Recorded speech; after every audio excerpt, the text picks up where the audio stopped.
Paz do Senhor, irmãos. Para mim é uma enorme alegria poder compartilhar a palavra de Deus com vocês. E hoje nós vamos tentar trazer luz à questão: o cristão pode beber bebida alcoólica?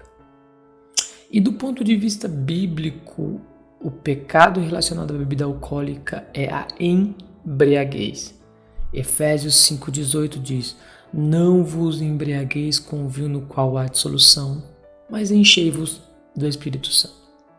Não há nenhum texto bíblico para proibir o consumo total da bebida alcoólica.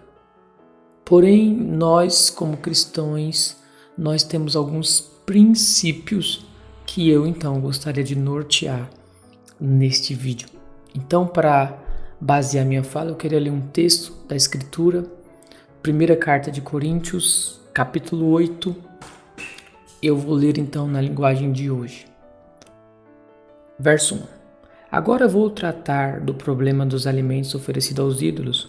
Na verdade, como se diz, todos nós temos conhecimento. Porém, esse tipo de conhecimento enche a pessoa de orgulho, mas o amor nos faz progredir na fé. Verso 8. Não é esta ou aquela comida que vai nos fazer com que Deus nos aceite. Nós não perderemos nada se não comermos e não ganharemos nada se comermos desse alimento. Verso 9. Mas tenham cuidado para que essa liberdade de vocês não faça com que os fracos na fé caiam em pecado. Verso 10. Porque se alguma pessoa que tenha consciência fraca nesse assunto vir você, que tem conhecimento, comendo alimentos no templo de um ídolo, será que essa pessoa não vai querer também comer alimentos oferecidos aos ídolos? Verso 11.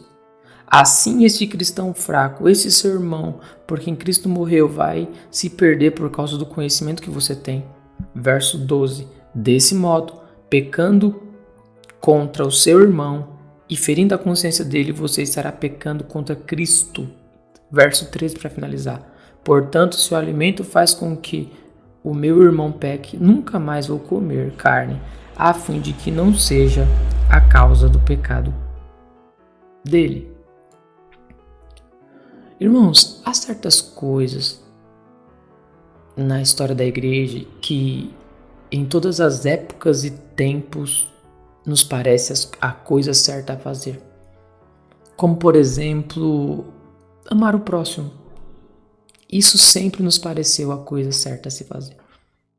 Também, em contrapartida, tem coisas que sempre também na história da igreja é absolutamente considerada por nós coisas erradas, como assassinar, entre outros. Mas há determinados assuntos que a igreja olha e fica pensando, pode ou não pode? Um exemplo disso é o cristão pode jogar na Mega Sena ou qualquer outro jogo? Ou o assunto em questão, o cristão pode então beber bebida alcoólica? Contudo, a igreja de Corinto não enfrentava o problema do consumo de bebida alcoólica, mas o problema de alimentos sacrificados a ídolos. A cidade estava toda infestada de ídolos. Corinto é uma cidade grega, de origem grega, e os gregos são politeístas. Então eles adoravam a vários deuses. E tratando da questão da bebida alcoólica, eu queria destacar algumas coisas. Eu queria ler novamente só o verso número 8 da primeira carta de Coríntios, capítulo 8. Diz: não é esta ou aquela comida que vai fazer com que Deus nos aceite. Nós não perderemos nada se não comermos e não ganharemos nada se comermos desse alimento.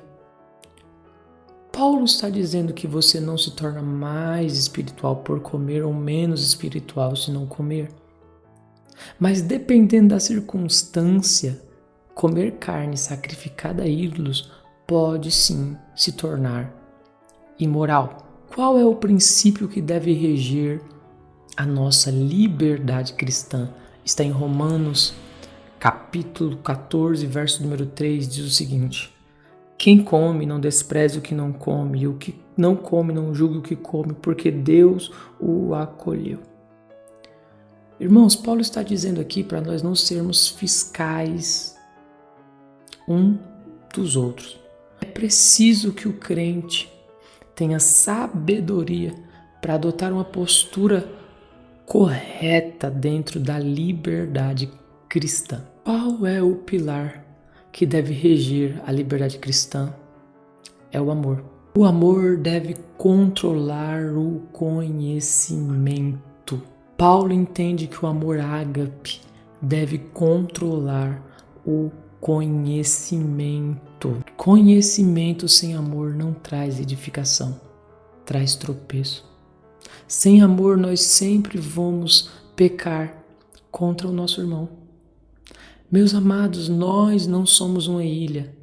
As nossas atitudes e as nossas ações, elas interferem também na vida de outras pessoas. A nossa conduta deve ser regida não somente pelas minhas opiniões, pelo meu conhecimento, mas sobretudo pensando nas pessoas que me cercam. Aquilo que é absolutamente certo para você pode ser absolutamente errado para outro irmão.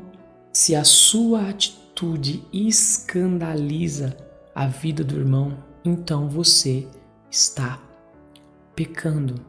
É preciso abrir mão do seu direito, porque a vida do teu irmão é mais importante do que o teu direito.